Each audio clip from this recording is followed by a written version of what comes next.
الیکشن ټیم د الیکشن ډیر زور او خروش کې روان ده. نن به انشاءالله الیکشن باره کې څو بنیادي خبرې سره وکړو. د علاقې باره کې، د پښتنو باره کې ویډیو به تر اخري پورې سره وګورئ. ووټ یو بنیادي حق ده، که هر چا ته ورکوی د خپله مرضي ده. نن سبا د سوشل میډیا ټیم ده.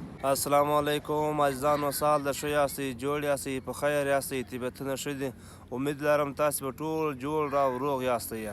نن به خبرې وکړو د الیکشن باره کې. نن سبا د سوشل میډیا کې یو میسج ټولو خلکو ته ورغلی د سوشل میډیا کې چې ووټ هر چا ته ورکوئ، د هر چا یو بنیادي حق ده، یو بنیادي فرض ده. لیکن دغه ووټ له خپاره خپل ملګري مه خفه کوئ، خپل عزیزان مه خفه کوئ، خپل کلیوري مه خفه کوئ او مه یې مجبوره کوئ چې زه له فلاني سره ولاړ یم، ته هم له هغه سره ودرېږه، زه ووټ هغه ته ورکوم، ته هم هغه ته ورکوه. لیکن دا خلک مجبوره کوئ مه سره. دا ټولو عزیزانو ته، ټولو پښتنو ته، ټولو ملګرو دغه یو پیغام ورکوم او د ما د ویلوګ د ویډیو مقصد دغه ده، هر چا یو خپل حق ده ووټ. ته هم له هغو سره ودرېږه او که نه ودرېدلی بیا تا سره ما سلام بنده. دا الیکشن به ګورې 5 کاله بعد بیا راځي. لیکن دا کوم چې د کینډیډیټ دی دغه به خپل منځ کې سره ناست به مې سره ګپ هم لګوي، سره خوشحاله به مې سره. لیکن موږ او تاسو به سره خفه یو. سوشل میډیا کې به ډېر خلک تنازع سره پیدا کوي، په سوشل میډیا کې کنځاوي سره کوي. ټول د یو ریکویسټ ده ټولو ملګرو ته، ټولو عزیزانو ته، د ټولو علاقې والو ته، که څوک د هرې پارټي وي حق یې ده سپورټ یې وکړي، صبر به یې کار اخلي. ما بغیر الحمدلله تاسې ټول تر ما به زیاته میډیا چلوئ، تر ما به زیاته سوشل میډیا چلوئ. لیکن ما صرف یو ریکویسټ ده ټولو پښتنو ته. نن سبا د سوشل میډیا کې یو میسج هر سړي بلدلی، دا څوک چې سوشل میډیا چلوي، لا سوشل میډیا نور پلیټ فارم چلوي، چې د الیکشن باره کې به نن څو خبرې وکړو، څو بنیادي خبرې به سره وکړو. نو دا ریکویسټ مې ټولو یاران دوستانو ته، ټول عزیزانو ته، ټول پښتنو ته، دا ټولو خلکو ته ده چې دا ویډیو سره وګوري او دا ویډیو د مخ سره شیر کړي. اوس به خبره وکړو د الیکشن باره کې. ګوره دا میسج به تاسو ټول دلی چې د الیکشن په ووټ باره کې مه خپل ملګري خفه کوئ، مه خپل عزیزان خفه کوئ، مه خپلوان خفه کوئ، مه نور یاران دوستان خفه کوئ. ولې الیکشن به ځي او راځي به. ما د یا یې ګوره زه فلانې که هغو سره ولاړ یم پارټۍ سره، ته هم د هغو سره ودرېږه، زه فلانې ته ووټ ورکوم، ته هم فلانې ته ووټ ورکوه. لیکن د هر چا یو خپل حق ده، دا یو بنیادي حق ده ووټ، چې هر چا ته یې ورکوي هغو ته دې ورکړي. لیکن دا ووټ باره کې مه عزیزان خفه کوئ سره، مه یاران دوستان خفه کوئ سره، مه کلیوري سره خفه کوئ، مه نور دغسې ملګري سره خفه کوئ چې تاسې په هوټلو سره ناست یاستئ، په نور په سیاسي لیول سره ناست یاستئ، لا نور مثال میټینګانو کې ناست یاستئ، هغه خلک مه خفه کوئ. ووټ هر چا ته ورکوئ، د هر چا یو خپله مرضي ده، یو خپل حق ده. لیکن دا خلک مه مجبوره کوئ زه فلاني سره ولاړ یم، ته هم فلاني ته ورکړه، دا ښه سړی، دا خوستی سړی. لیکن ښه او خوستی سړی به یو الله تعالی ته معلوم وي، نور انسان نه معلومیږي، نور کردار انسان نه معلومیږي. صحیح ده، یو الله پې دا سړی ښه ده خوستی ده. موږ ته په سوشل میډیا کې به یو سړی خوستی ښکارېږي، هغه به الله تعالی ته ښه وي.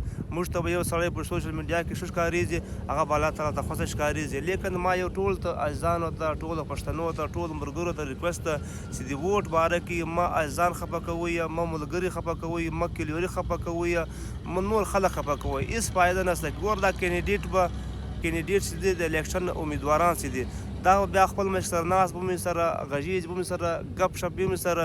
لیکن دا موږ او تاسې به دغه کې خراب وي، موږ او تاسې په مثال دغه کې به خفیان هم خفه به یې سره، راتېر سره کلیوري به سره خفه وي، ملګري به سره خفه وي، دوی یو باوجود به هم دوی سره ناست وي. لیکن زه دا ویډیو مقصد مې دغه ده، دا ویلوګ مقصد مې دغه ده چې یو ټول پښتنو ته یو ویلوګ جوړ کړم، پښتو ژبه کې جوړ کړم، چې دا ویلوګ واري که چیرې الله تعالی دې وکړي چې یو نصیحت ورته وکړي، یو عمل پرې وکړي سره.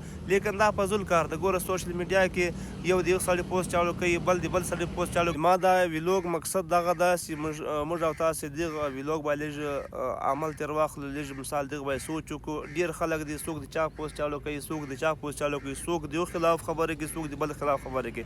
لیکن ټولو ته یو ریکویسټ کوم چې په سوشل میډیا کې مه خلک خفه کوئ، مه یاران خفه کوئ، مه دوستان خفه کوئ، مه عزیزان خفه کوئ. هېڅ فایده یاره نشته کې ووټ ورکړئ، تاسې خپل حق ده. د چا پارټي سپورټ کوئ، भरपूर सपोर्ट وکړئ، ښه تکړه سپورټ وکړئ. لیکن معنا نه لري چې مثال زه له یو سره ولاړ یم، ته له یو سره ودرېږه، زه دغه دا روغ سړی ده، دا خوښه سړی ده، یو پارټي د چا سره ولاړ دغه سپورټ وکړه.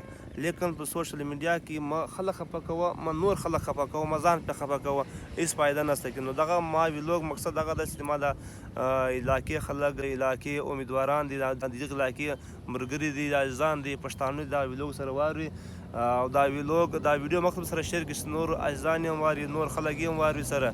نو ما مقصد دغه دا ویلوګ چې وروره مهرباني وکړئ، ټول ته یو ریکویسټ کوم، یو اپیل کوم، مه په سوشل میډیا کې خلک خفه کوئ، مه په کلي کې خلک خفه کوئ، مه په هوټلو کې خلک خفه کوئ. یو دا ریکویسټ، بل د مثال یو بحث مه کوئ په سیاست باندې، بحث مه کوئ سره. ډېر خلک په سیاست بحث سره وکړي، هغه نو هغه چې مثال بحث چې ډېر لوی مسله سره جوړه سي، جګړې ته ورسېږي، بحث مه کوئ. نه ډېر هوټل به لګلي سیاسي ګفتګو سے پرهیز. لیکن هوټل مقصد دا ګپ ولګوه، چای سور که، یاران دوستانو سره ګډ محفل وکړه، ګپ شپ ولګوه. لیکن دا سیاسي خبره او سیاست باندې بحث کې بیا له بحثه چې مثال جګړه وسي او له بحثه چې نور تنازع جوړه سي. لیکن دا ټول دی ما ریکویسټ ده، یو اپیل ده ملګرو، د هر چا سپورټ وکړئ، تکړه یې وکړئ، لیکن یو بل خلاف پوسټونه مه چاړه کوئ، مه د چا خلاف پوسټ چاړه کوئ، مه د چا خلاف خبره کوئ. تر ما زیات تاسې په سوشل میډیا کې اکټیو یاستئ، زیاته میډیا هم تاسې چلوئ. نه په میډیا چلول لږ ته وکړي چې لږ نصیحت هم واوري، لږ په یو ټکي باندې سړی عمل هم وکړي سره. نو مقصد مې دغه ده. نو اتبه که خیر راځنو دا ویلوګ صرف ما د ول اخبار جوړوي، د الیکشن باره کې مې جوړوي، سلیکشن کې ما خفه کوي سره، ما خلک مجبوره کوي زه پلاني سره ولالم، تو له پلاني سره ودرېږه، زه ووټ یې ورته ورکوم، ته یې یې ورکړه، هغه سړی ښه وی، دا خوسی ده، نو دا له یې سره ولاړ، زه له یې سره ودرېږم. هر چا سره ولاړ یاستئ، تا خپل حق ده، ووټ چاته ورکوي تا خپل حق ده. لیکن ما مه مجبوره کوه، ما بل ملګری مجبوره کوه، ما بل عزیز مجبوره کوه، ما بل کلیور یې مجبوره کوه. زه له یې سره ولاړ یم، ته هم له یې سره ودرېږه. لیکن د هر چا خپل حق ده، ووټ دا سړی خپل مرضي باندې ورکړي. نو دغه مې ریکویسټ ده ټولو ملګرو ته، ټولو پښتنو ته، ټولو عزیزانو ته، ټولو خپلوانو ته. د ما د ویلوګ مقصد دغه وایي چې الله تعالی د الیکشن په خیر تیر کړي، الله دې نه ملګري سره خفه کوي، مه دې عزیزان سره خفه کوي، مه دې الله تعالی کلیوري سره خفه کوي. الله دې الیکشن په خیر تیر کړي. او دغه مې صرف یو پیغام پرېښوی عزیزانو ته، خپلوانو ته، صرف ما دغه مقصد وایي چې مثال یو پیغام ملګرو ته پرېږدم، یاران دوستان ته پرېږدم د الیکشن باره کې. اتې موږ ته اجازت راکړئ. خدای په امان.